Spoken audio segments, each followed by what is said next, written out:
electromagnetic radiations with matter. Dear student, electromagnetic radiations आप जानते हैं कि different frequencies, different wavelength और different energies को carry करती हैं. आज हम देखेंगे कि इनकी different energies की वजह से जब ये किसी matter पर fall करती हैं तो क्या-क्या changes generate कर सकती हैं. यहाँ इलेक्ट्रोमैग्नेटिक रेडिएशन की मैटर के साथ इंटरेक्शन की 3 पॉसिबिलिटीज हैं on the basis of their energies. First possibility कहलाती है फोटो इलेक्ट्रिक इफेक्ट, जिसमें हम लो एनर्जी फोटोन या लो एनर्जी रेडिएशन को यूज करेंगे और जब ये मैटर में मौजूद एटम के साथ इंटरेक्ट करेगी तो ये इंटरेक्ट करते हुए उस एटम में मौजूद इलेक्ट्रॉन के साथ अपनी एनर्जी ट्रांसफर का प्रोसेस करेगी. इलेक्ट्रॉन रिमूव हो जाएगा और फोटोन या रेडिएशन अपनी पूरी एनर्जी यूज करके डिसअपीयर हो करेगी. इलेक्ट्रॉन रिमूव हो जाएगा और फोटोन या रेडिएशन अपनी पूरी एनर्जी यूज करके डिसअपीयर हो जाएगी. आपने देखा कि किस तरह आने वाले फोटोन ने अपनी एनर्जी इलेक्ट्रॉन को ट्रांसफर की. इलेक्ट्रॉन एटम से रिमूव हुआ, आयोनाइजेशन का प्रोसेस हुआ और फोटोन खुद डिसअपीयर हो गया. ये प्रोसेस पर्टिकुलरली कहलाता है फोटो इलेक्ट्रिक इफेक्ट. ये इंटरेक्शन ऑफ इलेक्ट्रोमैग्नेटिक रेडिएशन की फर्स्ट पॉसिबिलिटी है. सेकंड पॉसिबिलिटी क्या है? सेकंड पॉसिबिलिटी का नाम है कॉम्पटन इफेक्ट. इसमें हम कंपैरेटिवली फोटो इलेक्ट्रिक इफेक्ट से ज्यादा एनर्जी वाली इलेक्ट्रोमैग्नेटिक रेडिएशन यूज करेंगे.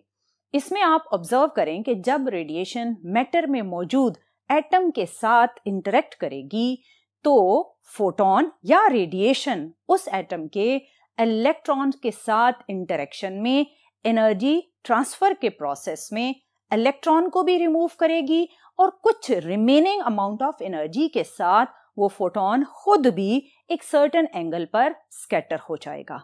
इसमें फोटोन डिसअपीयर नहीं होता जैसा कि फोटो इलेक्ट्रिक इफेक्ट में आपने देखा था. इस प्रोसेस को जिसमें फोटोन की कुछ ना कुछ अमाउंट ऑफ एनर्जी उसके पास रहती है और वो एक सर्टेन एंगल पर स्कैटर होता है with the ejection of electron from the atom, ये प्रोसेस कहलाता है कॉम्पटन इफेक्ट. और इस प्रोसेस को ऑब्जर्व करने के लिए मोस्टली हम एक्स रेज की हेल्प लेते हैं. फिर हम चलते हैं थर्ड पॉसिबिलिटी की तरफ. थर्ड पॉसिबिलिटी में हम प्रीवियस दोनों केसेस के कंपैरेटिवली ज्यादा एनर्जी वाली रेडिएशंस को यूज करते हैं, जिन्हें कहा जाता है गैमा रे फोटोन या गैमा रेडिएशंस. डियर स्टूडेंट, इस केस में जब गैमा रेज मैटर में मौजूद एटम के साथ इंटरेक्ट करेंगे तो इन फोटॉन्स की एनर्जी इतनी ज्यादा होती है कि वो शेल्स को क्रॉस करते हुए न्यूक्लियस तक पेनिट्रेट कर जाते हैं और न्यूक्लियस के पास पहुंचकर जब ये फोटोन न्यूक्लियस के स्ट्रॉन्ग इलेक्ट्रिक फील्ड के साथ इंटरेक्ट करता है तो ये फोटोन स्प्लिट हो जाता है इलेक्ट्रॉन और पॉजिट्रॉन में और खुद गायब हो जाएगा. इस प्रोसेस में जो हमने हाई एनर्जी फोटोन यूज किया था वो इलेक्ट्रॉन्स के साथ इंटरेक्ट नहीं करता, बल्कि वो न्यूक्लियस तक पेनिट्रेट करके न्यूक्लियस के स्ट्रॉन्ग इलेक्ट्रिक फील्ड की वजह से 2 पार्टिकल्स में स्प्लिट हो जाता है, जिनमें से एक को इलेक्ट्रॉन और दूसरे को पॉजिट्रॉन कहा जाता है. ये प्रोसेस कहलाता है पेयर प्रोडक्शन. इन 3 प्रोसेसेस में से जो फर्स्ट वन है that is photo electric effect, आज हम इस प्रोसेस को डिटेल में पढ़ेंगे. सो आज का जो हमारा टॉपिक है वो है photo electric effect. Dear student, अगर आप फोटो इलेक्ट्रिक इफेक्ट के नाम पर गौर करें तो इसका हाफ पोर्शन है फोटोन और सेकेंड हाफ पोर्शन है इलेक्ट्रॉन से रिलेटेड. सो बेसिकली ये फोटोन और इलेक्ट्रॉन के बिहेवियर से लिंक्ड एक इफेक्ट है. इसको सबसे पहले हेनरिक हर्ट्ज ने 80s में ऑब्जर्व किया था, लेकिन उसने जब इस एक्सपेरिमेंट को परफॉर्म किया तो at that time only classical theory was available और क्लासिकल थ्योरी के जो डिफरेंट पैरामीटर्स थे उनके अकॉर्डिंग अगर हम इस एक्सपेरिमेंट के रिजल्ट्स को एक्सप्लेन करने की कोशिश करते थे तो एक्सपेरिमेंटल रिजल्ट्स आपकी क्लासिकल थ्योरी के डिफरेंट पॉइंट्स के साथ मैच नहीं करते थे. सो उस टाइम जब ये एक्सपेरिमेंट परफॉर्म हुआ तो इसके डिफरेंट पैरामीटर्स को एक्सप्लेन नहीं किया जा सकता था, लेकिन बाद में 1905 में आइंस्टाइन ने फोटोइलेक्ट्रिक इफेक्ट के रिजल्ट्स को एक्सप्लेन किया, not by using classical theory but by using quantum theory. Dear student, Einstein ने जब इस एक्सपेरिमेंट को एक्सप्लेन किया तो एक बहुत बड़ी चीज सामने आई, और वो ये थी कि लाइट के पास डुअल नेचर है। लाइट पहले क्लासिकल थ्योरी के अकॉर्डिंग वेव के अकॉर्डिंग बिहेव करती थी, लेकिन जब आइंस्टाइन ने इस फोटोइलेक्ट्रिक इफेक्ट को एक्सप्लेन किया तो ये सामने आया कि लाइट के पास पार्टिकल नेचर भी मौजूद है, क्योंकि जब तक हम लाइट को एज अ पार्टिकल नहीं लेते फोटोइलेक्ट्रिक इफेक्ट के रिजल्ट्स को एक्सप्लेन नहीं किया जा सकता। So dear student, photoelectric term की तरफ चलते हैं। मैंने आपको बताया कि ये कॉम्बिनेशन है फोटोन और इलेक्ट्रॉन का। डियर स्टूडेंट, बेसिकली होता ये है कि अगर आप किसी मेटल सरफेस पर डिफरेंट फोटॉन्स को फॉल करते हैं तो हर फोटोन की एनर्जी आप जानते हैं कि एक दूसरे से डिफरेंट होती है। सो जब मेटल सरफेस पर फोटॉन्स को फॉल किया गया, या आप यूं भी कह सकते हैं कि जब मेटल सरफेस पर इलेक्ट्रोमैग्नेटिक रेडिएशंस को फॉल किया गया तो एक चीज ऑब्जर्व की गई। वो क्या थी? वो ये थी कि जब हम कुछ सर्टेन फ्रीक्वेंसीज की लाइट को मेटल सरफेस पर फॉल करते हैं तो हमें कोई भी इलेक्ट्रॉन रिमूव होता हुआ नजर नहीं आता, लेकिन कुछ सर्टेन अमाउंट ऑफ फ्रीक्वेंसीज ऐसी हैं जिन्हें हम मेटल सरफेस पर फॉल करें तो मेटल सरफेस से इलेक्ट्रॉन्स रिमूव होते हुए नजर आए, क्योंकि आने वाली रेडिएशंस जिनमें हम कहते हैं कि फोटॉन्स मौजूद हैं, उन फोटॉन्स ने आकर मेटल सरफेस में मौजूद इलेक्ट्रॉन्स को एनर्जी दी और इलेक्ट्रॉन्स को मेटल सरफेस से रिमूव किया। तो ये प्रोसेस कहलाया फोटो इलेक्ट्रिक इफेक्ट, और इलेक्ट्रॉन्स जो रिमूव हुए उन्हें एक प्रॉपर करंट में कन्वर्ट करने के लिए इस अरेंजमेंट को हमने एक्सपेरिमेंटल अरेंजमेंट के अकॉर्डिंग कुछ इस तरह कनेक्ट किया। इस अरेंजमेंट में आपको कॉन्केव शेप में एक कैथोड नजर आ रहा है। ये वो बेसिकली मेटल होगी जिस पर आप रेडिएशंस को फॉल करेंगे, इलेक्ट्रॉन्स रिमूव होंगे, और सामने एक वायर लाइक एनोड है जो कि बैटरी के पॉजिटिव टर्मिनल के साथ कनेक्टेड है। सो ये एनोड रिमूव होने वाले इलेक्ट्रॉन्स को अट्रैक्ट करेगा और सर्किट में करंट फ्लो करेगा।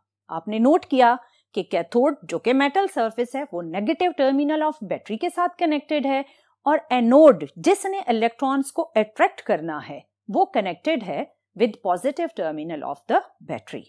अगर आपने इस सर्किट में करंट को मॉनिटर करना है तो हम सीरीज में एक एमीटर भी कनेक्ट कर देंगे। सो डियर स्टूडेंट, इसमें अगर आप ऑब्जर्व करें तो जो कैथोड और एनोड हैं वो एक एवैक्यूएटेड ग्लास ट्यूब के अंदर हमने फिक्स किए हैं।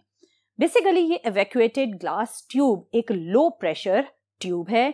लो प्रेशर हमने इसलिए रखा कि इसके अंदर जब इलेक्ट्रॉन्स फ्री होंगे या इसमें जब फोटॉन्स एंटर होंगे तो उनकी एनर्जीज में इस ट्यूब के अंदर मौजूद एयर की वजह से कोई चेंजेस ना आ सकें।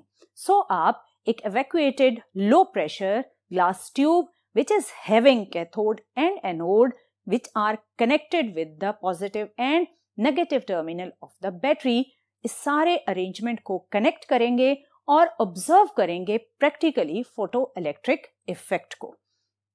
डियर स्टूडेंट, जब ये एक्सपेरिमेंट परफॉर्म किया गया तो मैंने आपको पहले भी बताया कि कुछ सर्टेन फ्रीक्वेंसीज को जब एक पर्टिकुलर मेटल सरफेस पर फॉल किया गया तो कोई भी इलेक्ट्रॉन रिमूव नहीं हो रहा था, लेकिन उस पर्टिकुलर मेटल सरफेस के लिए कुछ सर्टेन फ्रीक्वेंसीज ऐसी थी कि जब वो फॉल हुई तो फौरन ही इलेक्ट्रॉन्स रिमूव होना स्टार्ट हो गए।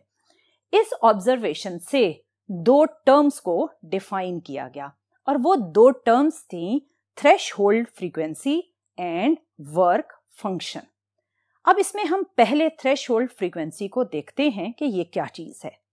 Dear student, threshold frequency basically एक गिवन या एक पर्टिकुलर मेटल सरफेस के लिए वो मिनिमम अमाउंट ऑफ फ्रीक्वेंसी है फॉर इंसिडेंट लाइट जिस पर वो मेटल सरफेस इलेक्ट्रॉन्स को इजेक्ट करती है। मैं रिपीट कर देती हूं, threshold frequency is the minimum amount of frequency of the incident light which is needed by the electrons of metal surface to come out। इस मिनिमम फ्रीक्वेंसी से कम frequency वाली लाइट अगर आप उस मेटल सरफेस पर फॉल करेंगे तो उस मेटल से आपको कोई भी इलेक्ट्रॉन रिमूव होता हुआ नजर नहीं आएगा। और इस थ्रेशोल्ड फ्रीक्वेंसी की वैल्यू डिफरेंट मेटल्स के लिए डिफरेंट है। डियर स्टूडेंट, अब आप सोच रहे होंगे कि अगर थ्रेशोल्ड फ्रीक्वेंसी से ज्यादा एनर्जी या ज्यादा फ्रीक्वेंसी वाली लाइट हो तो फिर क्या होगा। डियर स्टूडेंट, अगर आप मेटल सरफेस पर मिनिमम फ्रीक्वेंसी थ्रेशोल्ड फ्रीक्वेंसी के अकॉर्डिंग लाइट फॉल करेंगे तो इलेक्ट्रॉन्स इजेक्ट होना स्टार्ट हो जाएंगे, बट उनके पास काइनेटिक एनर्जी बहुत बहुत कम होगी।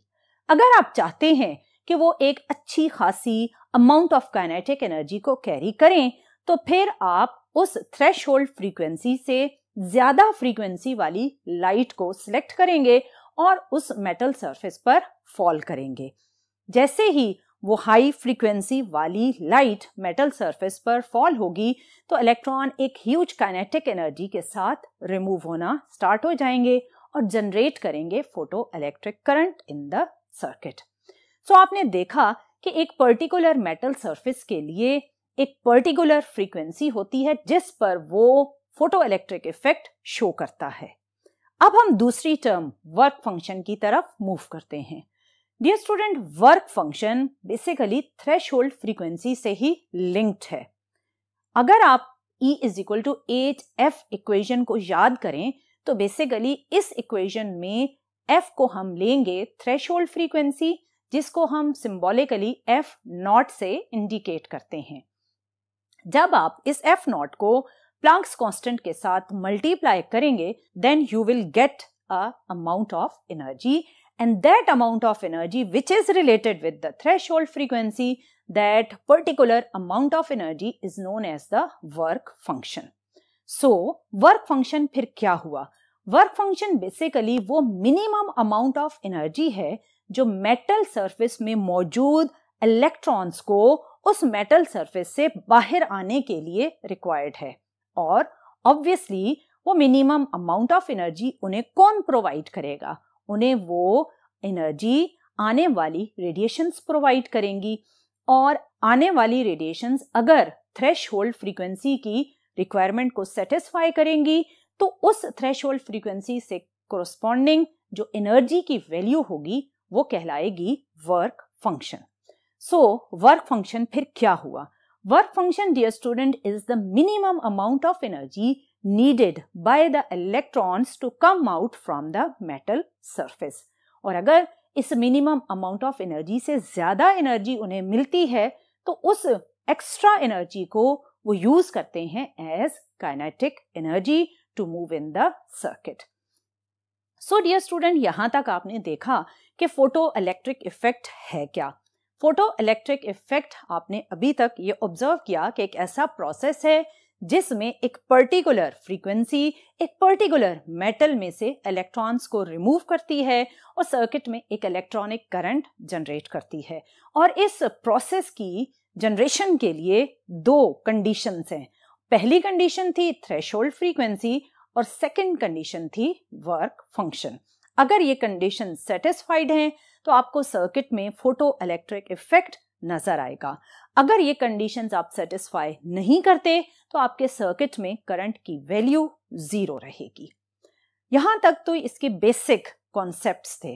अब अगर मैं आपसे पूछूं कि इस मेटल सरफेस पर जब लाइट फॉल करेगी तो क्या इसमें से इमिट होने वाले इलेक्ट्रॉन्स सारे सेम एनर्जी कैरी करेंगे या डिफरेंट एनर्जी कैरी करेंगे?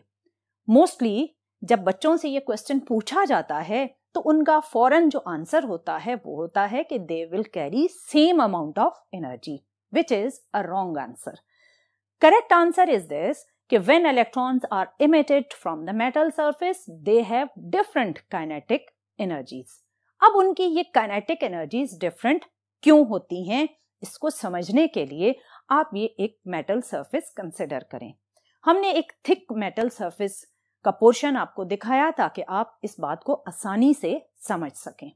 डियर स्टूडेंट, इस मेटल सरफेस पर हम थ्रेशोल्ड फ्रीक्वेंसी वर्क फंक्शन को सेटिस्फाई करते हुए एक लाइट फॉल करते हैं।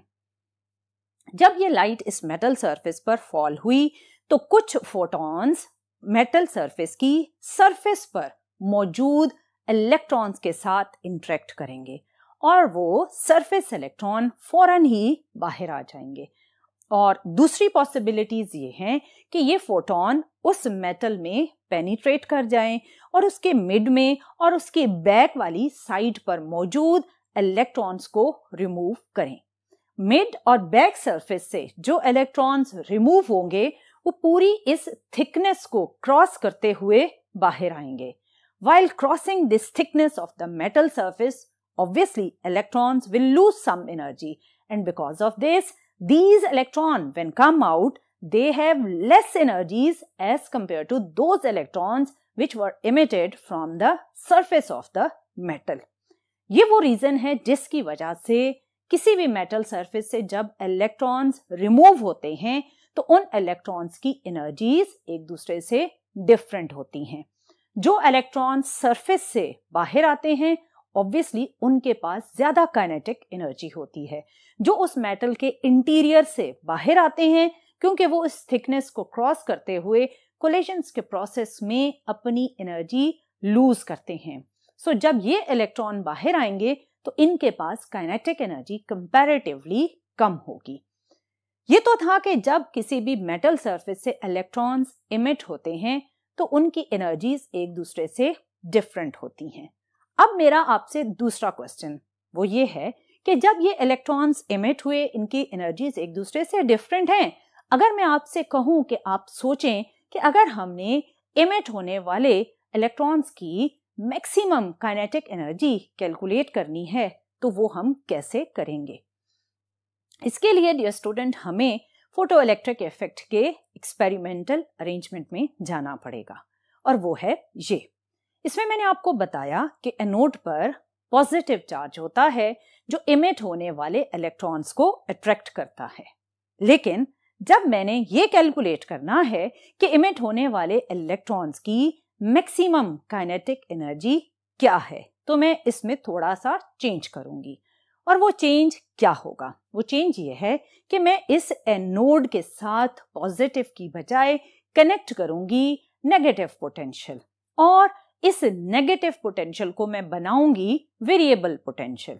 इसके लिए मैं थोड़ा सा सर्किट को चेंज करती हूं क्योंकि मैंने आपको अभी बताया कि आपने इस पोटेंशियल को वेरिएबल पोटेंशियल बनाना है। सो इस मकसद के लिए हम इस पोटेंशियल सोर्स के साथ रियोस्टेट कनेक्ट करेंगे और फिर पैरेलल में एक वोल्टमीटर भी कनेक्ट करेंगे ताकि हम ये कैलकुलेट कर सकें कि वोल्टेज की वैल्यूज किस तरह चेंज हो रही हैं।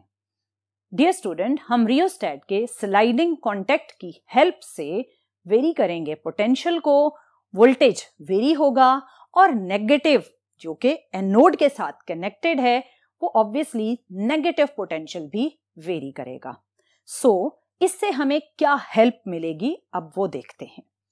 पहले जब ये पॉजिटिव था तो ये अट्रैक्ट करता था, अभी एनोड क्या हो गया है? नेगेटिव। सो इमिट होने वाले इलेक्ट्रॉन्स पर भी क्या चार्ज है? नेगेटिव चार्ज है। सो जैसे ही आपने एनोड का नेगेटिव पोटेंशियल ऑन किया तो ये नेगेटिव पोटेंशियल इमिट होने वाले इलेक्ट्रॉन्स को अब रिपेल करना स्टार्ट कर देगा। लेकिन इनिशियली जब इस नेगेटिव पोटेंशियल की वैल्यू कम है तो ये कम नेगेटिव पोटेंशियल ऑब्वियसली लो काइनेटिक एनर्जी इलेक्ट्रॉन्स को रिपेल करने में कामयाब होगा, लेकिन हाई काइनेटिक एनर्जी वाले इलेक्ट्रॉन्स फिर भी इसको क्रॉस कर लेंगे और सर्किट में करंट एग्जिस्ट करता रहेगा। लेकिन अगर आप ऑब्जर्व करें तो करंट की वैल्यू जैसे जैसे आप पोटेंशियल वेरी कर रहे हैं वो कम होना शुरू हो गई क्योंकि इलेक्ट्रॉन्स भी अब ज्यादा अमाउंट में वापस रिपेल बैक हो रहे हैं। इस नेगेटिव रिवर्स पोटेंशियल को आप इंक्रीज करते जाएं उस वक्त तक जब तक आपको इस सर्किट में करंट 0 पर नजर ना आए। जिस मोमेंट पर आपके एमीटर की रीडिंग 0 हुई, उस मोमेंट पर आपने पोटेंशियल को चेंज करना छोड़ देना है, क्योंकि जैसे ही करंट 0 होगी, उस मोमेंट पर जो पोटेंशियल आपके एनोड पर कनेक्टेड है वो पोटेंशियल कहलाएगा स्टॉपिंग पोटेंशियल। और ये वो मैक्सिमम नेगेटिव पोटेंशियल होगा जो इमिट होने वाले मैक्सिमम काइनेटिक एनर्जी के इलेक्ट्रॉन्स को भी रोक रहा होगा, क्योंकि ये negative potential maximum kinetic energy electrons को रोक रहा है। सो हम यहां से एक मैथमेटिकल इक्वेशन या मैथमेटिकल इक्वालिटी डिराइव कर सकते हैं, और वो होगी कुछ इस तरह से, potential energy of anode is equal to maximum kinetic energy of the emitted electrons. So, आप जानते हैं कि पोटेंशियल का फार्मूला था वर्क डिवाइडेड बाय चार्ज, और ये वर्क वो एनर्जी है जो इस वक्त एनोड इलेक्ट्रॉन्स को रोकने में यूज कर रहा होगा। सो वर्क किसके इक्वल हो जाएगा? VQ। और इस वर्क की इक्वेशन को अगर हम पोटेंशियल एनर्जी के अकॉर्डिंग ट्रांसफॉर्म करें तो ये बनेगी V0E। So V0 is the symbol for stopping potential and V0E is the energy which is used to stop the maximum kinetic energy electrons. So हमारी इक्वालिटी है V0E is equal to maximum kinetic energy। आप V0 की value obviously note करेंगे circuit से और उसको multiply कर देंगे with charge of electron, and from this you will get the value of maximum kinetic energy which is emitted in this process. So ये वो तरीका था जिससे आपने फोटो इलेक्ट्रिक इफेक्ट में प्रोड्यूस होने वाले इलेक्ट्रॉन्स की मैक्सिमम काइनेटिक एनर्जी कैलकुलेट की। सो डियर स्टूडेंट, आपने देखा कि थ्रेशोल्ड फ्रीक्वेंसी क्या थी, वर्क फंक्शन क्या था, और आपने ये भी ऑब्जर्व किया कि इलेक्ट्रॉन्स जब इमिट हुए तो दे हैव डिफरेंट काइनेटिक एनर्जीज। फिर आपने ये देखा कि इन डिफरेंट काइनेटिक एनर्जीज में से मैक्सिमम काइनेटिक एनर्जी आप किस तरह स्टॉपिंग पोटेंशियल की हेल्प से कैलकुलेट कर सकते हैं। सो अगर आप डिफाइन करें तो स्टॉपिंग पोटेंशियल ये होगा, stopping potential is the maximum reverse potential which is able to stop the maximum kinetic energy electrons. So, यहां तक तो हमने इसके मेन पैरामीटर्स को ऑब्जर्व किया। सो अगर आप आज के लेक्चर को समराइज करें तो आज के लेक्चर में हमने ये पढ़ा। सबसे पहले आप डिफाइन कर सकते हैं what is photo electric effect, और उसकी स्टेटमेंट होगी कुछ इस तरह से। फिर आप एक्सपेरिमेंटल अरेंजमेंट ड्रॉ कर सकते हैं और वो होगी कुछ इस तरह से।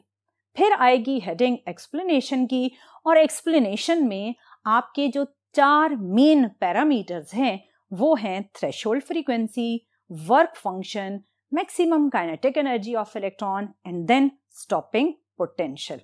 डियर स्टूडेंट, आज के लेक्चर में आपने इन सारे पैरामीटर्स को डिटेल में स्टडी किया।